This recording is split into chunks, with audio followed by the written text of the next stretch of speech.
Now, as the world commemorates the 5th anniversary of the Paris Climate Change Agreement, leaders from both politics, business and civil society are converging virtually to present plans and ambitions that will reduce carbon emissions by mid-century. The Climate Ambition Summit will be held virtually and co-hosted by the United Nations and the United Kingdom, which will host the next climate change conference, COP26, next year.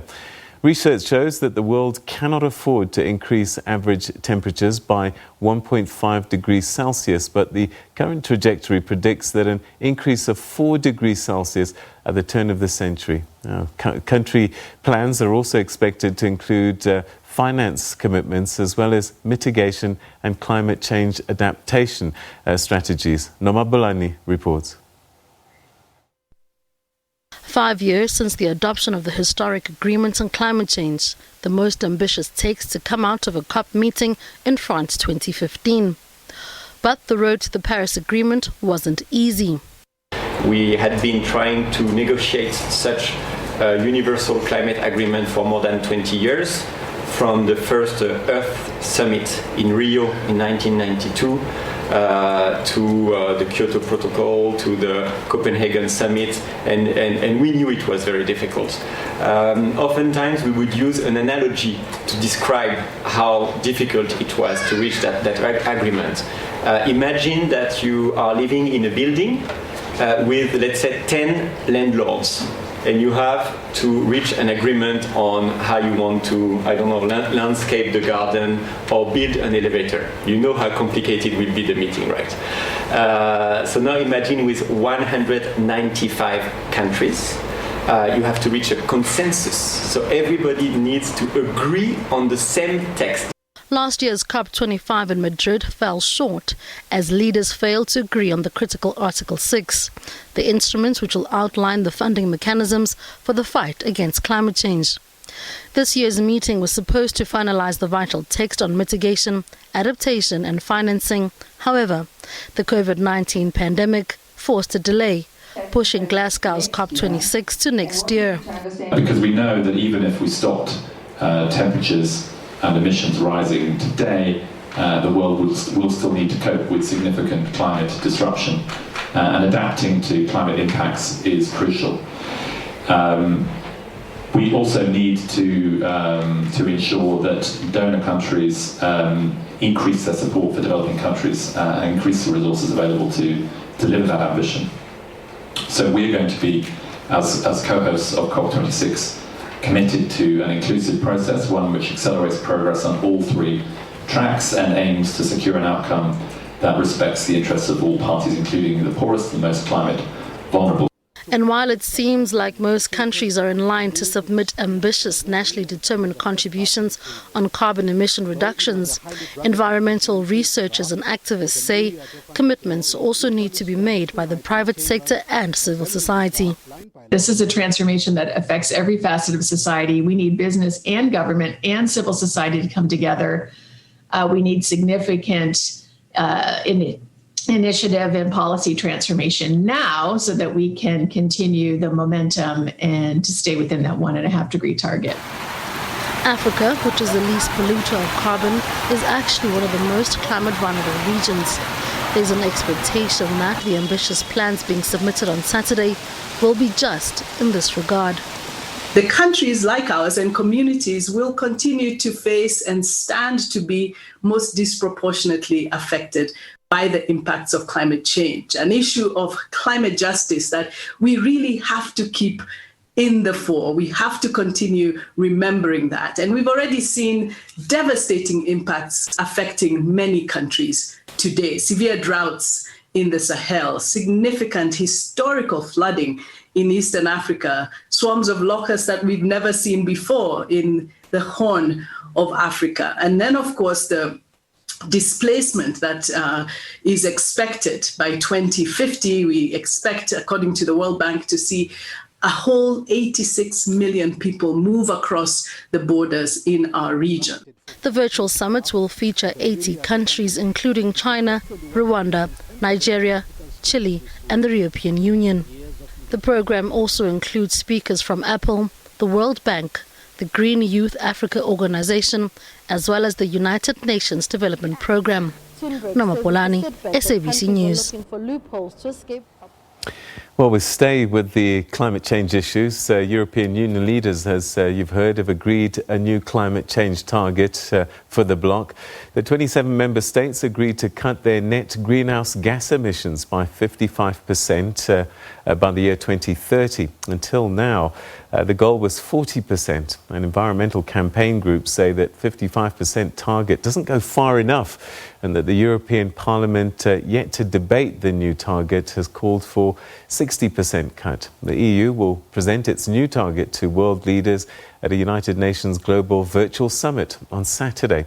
To understand if these goals are achievable and how this pact map encourage other nations to follow suit, we're now joined via Zoom by climate and energy campaigner for Greenpeace Africa Thandile Chinyavanhu. Thanks so much indeed for joining us, and welcome to the programme. Thank you for having me, Peter. All right, so the European Union, they have made some progress, I guess. Is this encouraging? I guess you're not happy with the amount, but certainly steps forwards. Well, Peter, as you mentioned, the current, based on the existing targets that had been set by the EU, they were on track to meet the at least 40 to 46% emissions reduction by 2030. So this addition simply causes a bump of at least 11%. And that, from a civil society perspective, as Greenpeace Africa, is disappointing, especially since they have the capacity to do more. This to us is not necessarily a victory, but really indicates that the interests of polluters has been really what has been served here. As a result, you're seeing a lot of the number of the commissions made have been actually in the favor of major polluters. What do you think is holding these nations back? Is it politics? Is it that it can't be done to get up to this 65% perhaps that's required? Sorry, if you could please repeat that. The sound seems to be having problems. All right, I was just saying, what seems to be holding us back in terms of doing what is scientifically necessary? We agree that 40%, 46% is not enough, and that this new proposal is short as well. What is required to get to the 60+% that's required to reduce the emissions to what we need? Is it politics that's getting in the way, or is it just not possible to reduce it any further in quicker time? I think it's a combination of both politics and the major polluters' interests being served by these politicians.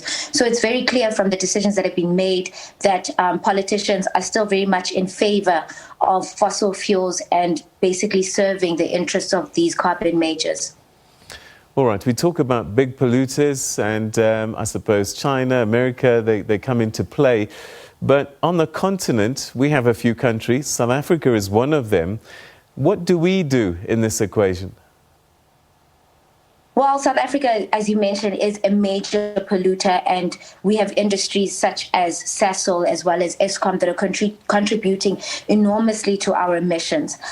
We find that a report that was released last year by Greenpeace Africa actually found that Kriel and Mpumalanga was considered a SO2 hotspot, and the largest at that on the African continent, and the largest coal combustion driven SO2 hotspot in the world. So this is an astonishing number to realize that South Africa actually ranks so high in terms of these emissions. So South Africa is contributing immensely to these emissions, and for us to actually make a concerted shift away from this and improve the air quality and our reduce our emissions drastically, we need to have more of a shift away from prioritizing these major polluters and have a drastic shift towards more cleaner technology and as well as more renewable energy.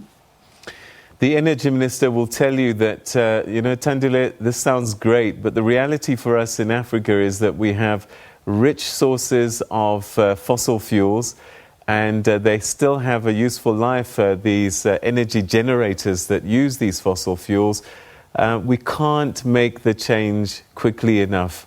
Can we, as a continent, perhaps get a let-off card for a whilst the world and the biggest polluters get on with it? Frankly, the world is leaving us behind. As far as it goes with coal and fossil fuels, we cannot afford to continue to depend on these fossil fuels. The world is leaving us behind, and the social license of these fossil fuels is waning throughout the world. And what we're seeing more and more is that financiers are less inclined to invest in these fossil fuels because they are losing momentum. As South Africans, we cannot afford to delay the transition anymore. And if we do, we might find that more and more people are left unemployed and without jobs. So I think it's definitely important for us to hasten the transition and really catch up with where the world is going before we're left behind. All right, help us and our viewers understand the science. You know, we keep talking about 1.5 degrees and, by 2030 we might have 4-5%. What does this all mean, and what does it translate to if we don't cut those emissions and reduce the warming? So right now, South Africa's targets, we're on target to a more 4 degrees Celsius world. What would be desirable is a 1.5 degrees Celsius world. If South Africa continues to emit at the rate that it is emitting, we're more likely to experience drastic extreme weather events. Greenpeace Africa has recently released an extreme weather events report, which really details the impact that it will have on South Africans if these climate events become more prominent. It will result in a number of climate shocks, droughts and extreme weather events such as flooding. And we're already witnessing this. Just last week, our Minister of Agriculture announced that there were swarms of locusts already appearing in 3 provinces: Western Cape, Free State, and the Northern Cape. And this is actually a testament or an example of climate change taking place in South Africa already. So the scenes that we've seen in recent years, Mozambique, recently even Zimbabwe, in terms of storms and floods, and also the droughts in between that affect agriculture and food security. And we almost came to day zero in the Western Cape in terms of water. Will these things become more commonplace if we just don't deal with this situation? Definitely, they will become more commonplace. As you mentioned, the drought in Cape Town in 2017, the Vaal area has also been experiencing water shortages.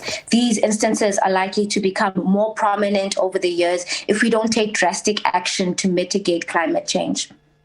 All right. So are you hopeful that anything will come out of this virtual summit? Because, again, sometimes agreements are made, like the Paris Accord 2015, and people are still saying, have we moved sufficiently since then?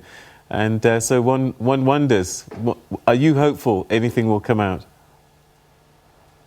Well, Peter, one wants to remain hopeful always, but as you mentioned, the Paris Agreement was largely, we still are insufficient in terms of the targets that have been set. 2020 has been described as a wasted year as far as climate action goes. And so one remains hopeful that this will be a better round next time, because it's necessitated. We need to take that urgency. But if our governments continue to dilly-dally and support the fossil fuel industry and allow its survival beyond 2030, then we're definitely going to be in for a drastic shift in our temperatures, drastic shift in our the hospitability of our environment, and a number of people will be displaced by climate change and forced to live with food insecurity and a myriad of other issues.